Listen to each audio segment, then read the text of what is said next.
Hey, welcome back, guys. I don't think I read this line, so my first impression was right. The library is surprisingly big.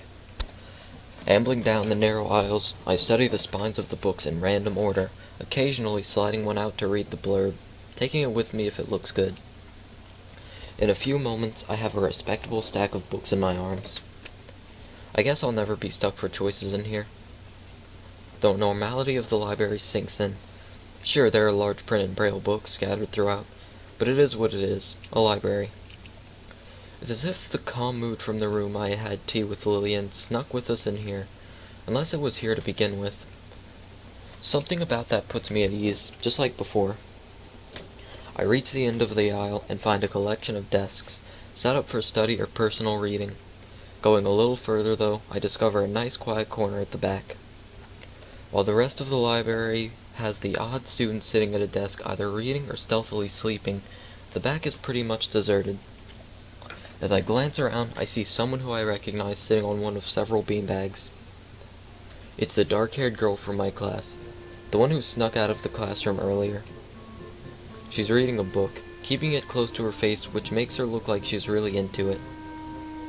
From the way she was acting today, I had her pegged as more of a delinquent than a bookworm. In fact, her mysterious disappearance from the class raises all sorts of whys in my head.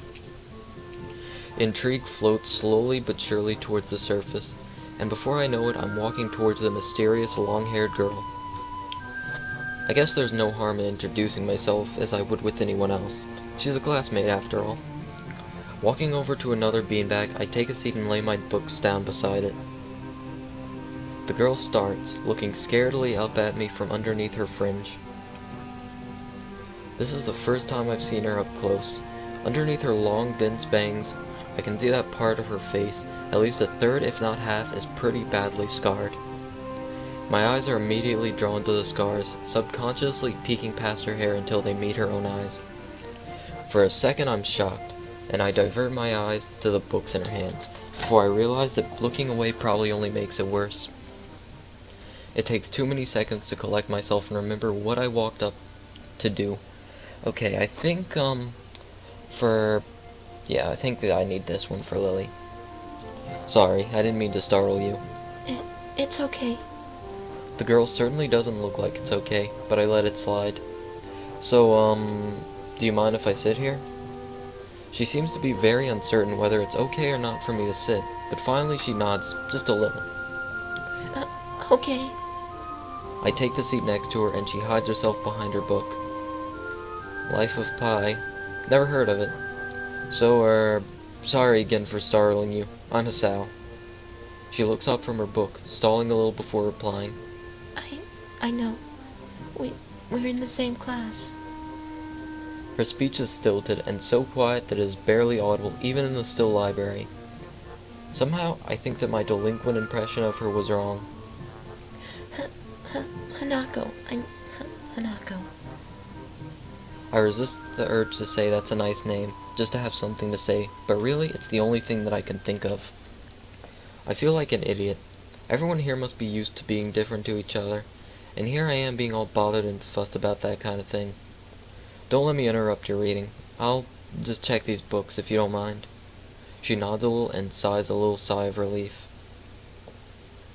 So I tried to read the covers and the introductions of the books I picked up, and she buries her face in her book. Uncomfortable silence consumes us. My eyes still wander to her direction, and I sneak peeks at her flowing hair and the scars it's hiding. After a while, I realize that she's doing the same, and only pretending to immerse in the life of Pi. Her gaze is not inquisitive at all, though. It darts around like a scared rabbit. When our gazes finally meet, the chain reaction is unstoppable. She stands up and forcefully from the beanbag and takes a deep breath. I've gotta go do something. Without warning, Hanako takes off and runs towards the counter. Her hair-like takeoff catches me so off guard that I don't manage to go after her until she has a good head start.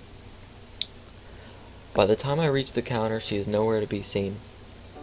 Lilly and Yuko are happily chatting away. Knowing that I won't be able to catch Hanako myself, I approach the girls. Hey, did you see, notice a girl run past here?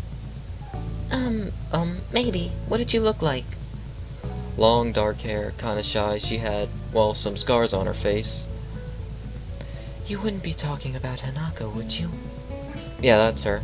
I saw her reading and tried to talk to her, but I think I scared her off or something. Oh dear. Yuko, would you excuse me? I had better try and find her. Sure. I'll just hold on to these until you come back. What's going on? I'm sorry, but I'll have to explain it to you some other time. Right, I'll see you later then. Lily hastily grabs her cane and hurries out of the library, leaving me alone with Yuko. I don't think I'll ever get the hang of this place. Did I do something wrong? What did you do? Nothing! I was just looking for some books and then she got this fit and ran off. The most offending thing I can think of was that I might have looked at her general direction a few times. Well, she is a very timid girl.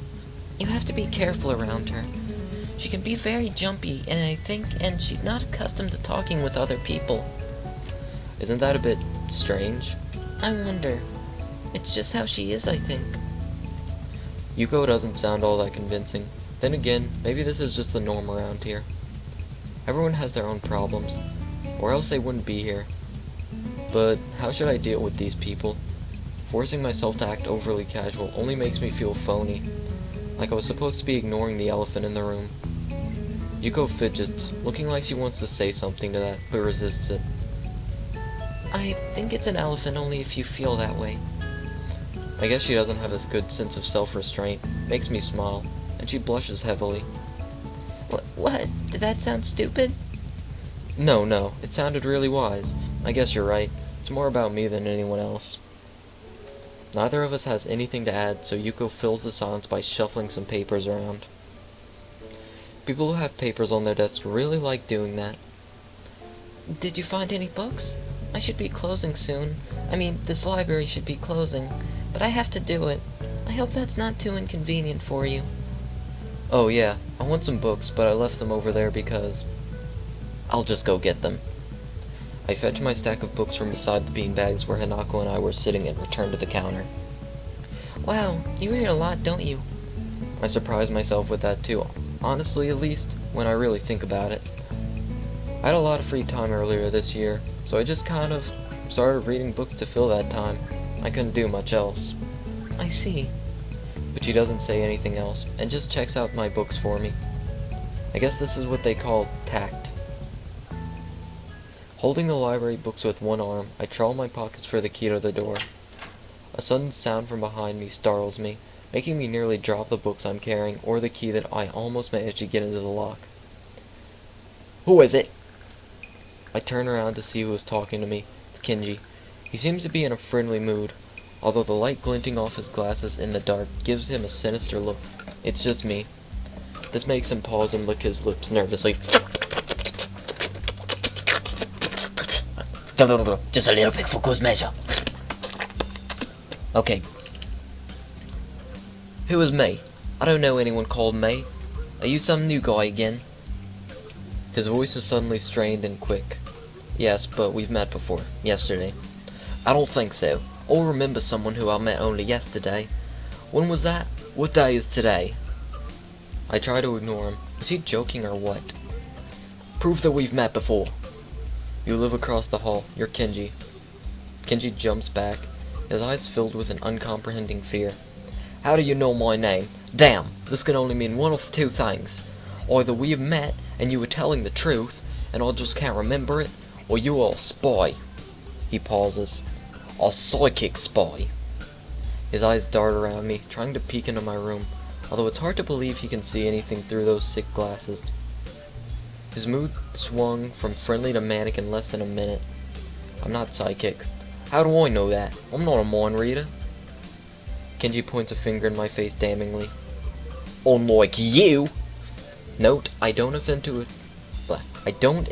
to offend anyone with the voices I do. I am not mocking anyone. I am not attempting to make fun of you. I enjoy accents, and I think it's fun to attempt to do them. And to be perfectly honest, I'm not sure what accent I'm doing at the moment. I'm just trying to do one to give him a voice. Stop that, man. We met yesterday. What's wrong with you? I live in this room. Lies. If you think you can pass as a sale because I'm legally blind, you are sorely mistaken. You don't even look like him. I mean, the resemblance is real slim. Maybe at a distance, but who do you think you're kidding? I want to grab him by the shoulders and shake him. Exasperated, I rub my eyes and let out a heavy sigh. Stay there. Kenji comes closer, one careful step at a time. I stay still, lest he assault me physically, although I doubt he could do much damage even if he did. Oh wait, I'll see it now. Damn, it really is you. Sighing again, and then once again for good measure, I step backwards, just in case. What's up, man? You don't look too good, I think. Something wrong? I don't know, just had something stupid happen to me. A few stupid things, actually, even if you discount this one. I can't get a proper touch on people around here, and I have no idea if it's because of me or because of them. I don't know why I'm telling this to Kenji. It's not like we've had any contact either. Well, that's rough, dude, yeah. I'm sorry about calling you a psychic spy and all, but you can never be too careful. It's the whole reality we live in. I'm slowly starting to think that Kenji isn't necessarily living in the same reality as the rest of us. I bet Kenji would be willing to sit down and play visual novels with me. That would be interesting. You see, this is how it is, this world. There is no justice, you see? Even when I lose, I'll win, because I don't lose the lesson. What does that even mean? It doesn't matter. He dismisses it flatly with a wave of his hand. So, what happened? What the long face? Do you have a long face? It's nothing. I just scared some girl off accidentally. Literally, too. She actually ran away from me. Yeah, I think it was my fault, really. I'm not really used to all this yet. A girl? A cute one? Cute? That's a hard question. She had a nice body, and really beautiful hair, but the face... I guess it could go either way.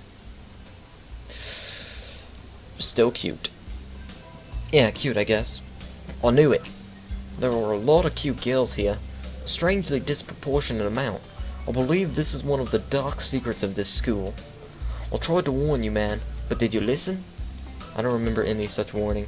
Dark secrets? Yes, dark secrets. Extremely dark. Like a black hole. Have you noticed that the number of girls in this school is slightly but significantly higher than the number of boys? It's like 60-40. He turns his head to the left and stares off into the distance at nothing. Was it like that? I mean, to the untrained eye, it doesn't appear to be that bad, but that is a full 20%. One would think that a school with such a huge pool of women would be a man's dream, but no. What I am about to tell you could blow your mind. Are you ready? Are you ready to be mind-fucked, the likes of which you have never been mind-fucked before? I will mind-fuck you harder than those stupid boys were mind-fucked when playing Who is Mike. Oh, you don't know what Who is Mike is, or those stupid boys? Well, forget about it. That's beyond the fourth wall. I don't know where this is going, but I think I won't be missing much by cutting out now. No, I am not ready. I only get as far as turning the doorknob before Kenji starts talking again, showing that he doesn't really care if my mind is blown or not. I believe that this school is a battleground, the sort of a feminist infiltration. The disparity in the number of men to women is a clear sign of how far they have come. In case this Cold War turns hot, they will have superiority in numbers. Just another skirmish in the eternal war against the forces of feminists. They're everywhere. In Japan, women outnumber men. It's not a 60-40 split, but it's only a matter of time, man. Even in America, women are the majority by a hair. They're building up their numbers. In the past, the build-up of a military has always been the clearest sign of imminent war. You know, I think the reason for that slightly higher number is just men are stupid. We do a lot of things that possibly kill us. Japan is just the first step. Our economy is badass, and the country itself is small and isolated, yet a huge part of the specific in terms of political value. The perfect target. They are so cunning, as expected of women. Soon the day will come when... Kenji's voice trails off ominously. That is why you can't trust them. I will string you along and then kill you, just as they killed me. You will end up just like me. Oh, hell no. I can't stop myself from blurting it out. Hey! What the hell does that mean? You said it, not me. It's the best I can think of. So, you're not supposed to say something like that. Damn, so rude. Where was I? Oh yeah, vast feminist conspiracy.